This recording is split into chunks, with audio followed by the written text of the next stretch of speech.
Hi வணக்கம், welcome to சுவே kitchen. இன்றைக்கு சுவே கிச்சனில் வந்து நான் உங்களை சந்திக்கிறதுல மகிழ்ச்சி. இன்றைக்கு நான் ஒரு பைனாப்பிள் ஜாம் செய்து காட்ட போகிறேன். நேற்றைய தினத்தில் நாங்கள் பைனாப்பிள் பட்டி கொண்டு வாங்கினோம். அதில் சாப்பிட்டு ஒரு 5 பைனாப்பிள் இருந்துச்சு. அப்போ என்ன செய்யலாம்னு யோசித்தேன். அப்போ சரி பைனாப்பிள் ஜாம் செய்யலாம்னு யோசிச்சு இப்போ பைனாப்பிள் ஜாம் செய்வோம்ட்டு முடிவு எடுத்து நான் உங்களுக்கு செய்து காட்ட போகிறேன். அது ஒரு ரெசிபியாக போட்டால் நீங்களும் அதை செய்வீங்க தானே, அதுக்கான செய்து காட்ட போகிறேன்.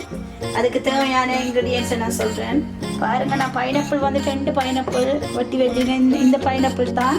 அதில் நான் 2 பைனாப்பிள் வெட்டி வச்சுருக்கேன். நல்ல பழுத்தத்தில் குட்டி குட்டியாக வெட்டி வச்சுருக்கேன். மிக்சியில் போட்டு அடித்து எடுப்பாங்க. நான் மிக்சியில் போடலை. கொஞ்சம் கடிபடுற மாதிரி இருந்தால் நல்ல டேஸ்ட்டாக இருக்கும் தானே, அதனால அப்படி எடுத்திருக்கேன். சின்னனா அவ்வளோ ஸ்மாலாக வெட்டிடணும். அவ்வளோ ஸ்மாலாக நீங்கள் இப்படி வெட்டினீங்கன்னா சரி.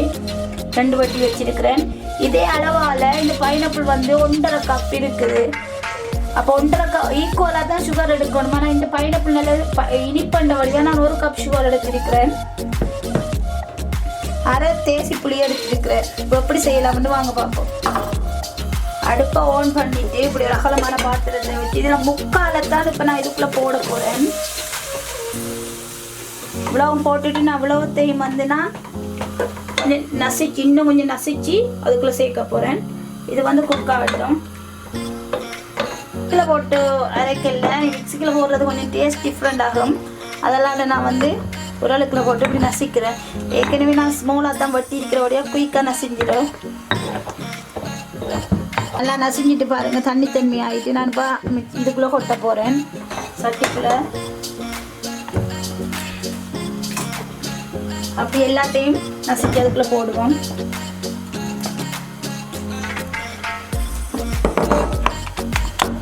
இப்போ பாருங்கள் 2 கொதி வந்துட்டு 2-3 கொதி வந்துட்டு பாருங்கள். கொஞ்சம் குக் ஆகிட்டு குக் ஆகிட்டு இதுக்குள்ளே நான் சுகரை கொட்டுறேன். உங்களுக்கு இனிப்பு ஜாஸ்தியாக வேணுமென்னா 1.5 கப் சுகர் போட்டு சுகர் போட்டனே தண்ணி வரும். ஆல்ரெடி பைனாப்பிளே தண்ணி தான். இப்போ பாருங்கள், இது ஒரு 10-15 நிமிஷம் நல்லா குக் ஆகணும். ஒரு 10 நிமிஷத்தால் நம்ம குக் ஆன பிறகு லெமன் விடுவோம்.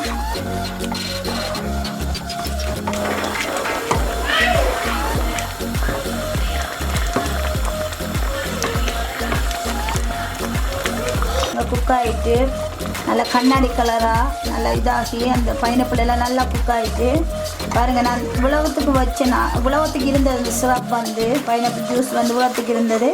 குக்காய் இவ்வளோ இந்த ஹாஃபாக சரியாக குக்காய் வந்துருக்கு. இந்த ஸ்டேஜில் வந்து நான் லெமனை விடுறேன். அது வந்து இறுகாமல் கட்டியாகாமல் இருக்கிறதுக்காக இந்த லெமனை விடுறேன்.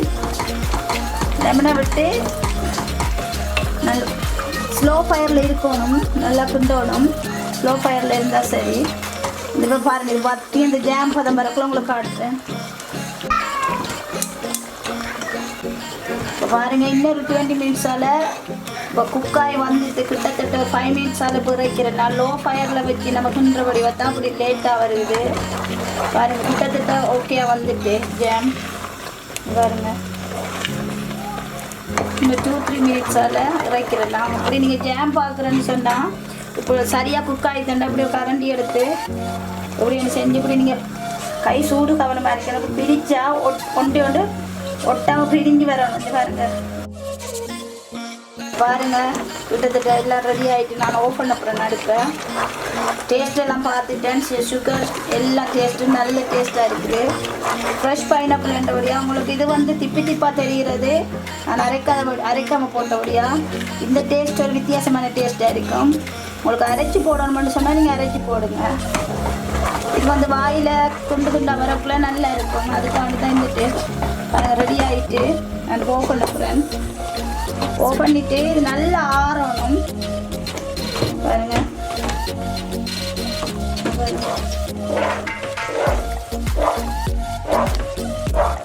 வடிவான ஒரு கண்ணாடி கலராக தெரியுது பாருங்கள். இந்த எடுக்கக்குள்ள அந்த ஃபீல் வரும், ஜாம் ஃபீல்.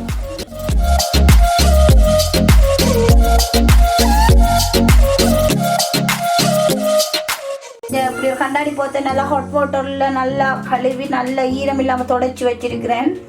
இது நல்லா ஆறின பிறகு தான் நம்ம அதுக்குள்ளே போட்டுட்டு ஃப்ரிட்ஜுக்குள்ளே வச்சிங்கண்டா ஓகே. வெளியிலையும் வைக்கலாம். நீங்கள் ஃப்ரிட்ஜில் வச்சிங்கண்டா பழுதாகாமல் நல்லா இருக்கும். பாருங்கள் அவ்வளோ அழகாக இருக்கு. நீங்கள் பைனாப்பிளில் தான் செய்யணுமென்று இல்லை, ஆப்பிள், ஸ்ட்ராபெரி, நீங்கள் என்ன பழமோ அதுலேயும் இந்த ப்ராசஸில் நீங்கள் செய்தீங்கன்னா சரி, ஜாம் தான். எனக்கு பைனாப்பிள் தான் கூட ஃபேவரட்டான பழம், அதால் நான் பைனாப்பிள் தான் செய்திருக்கிறேன். இப்போ பாருங்கள் ஆறிட்டு நான் போத்தலுக்குள்ளே போட போகிறேன். போடக்குள்ளே உங்களை பார்த்தா தெரியும் அவ்வளோ அழகாக விழுதுண்டு.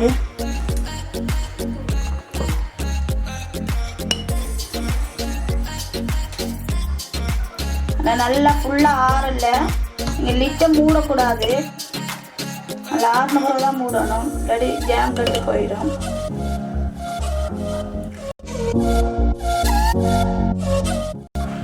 பாருங்கள் நான் ஒரு பிரெட் டோஸ்ட் பண்ணியிருக்கேன், அதில் உங்களுக்கு நான் ஸ்ப்ரெட் பண்ணி காட்டுறேன்.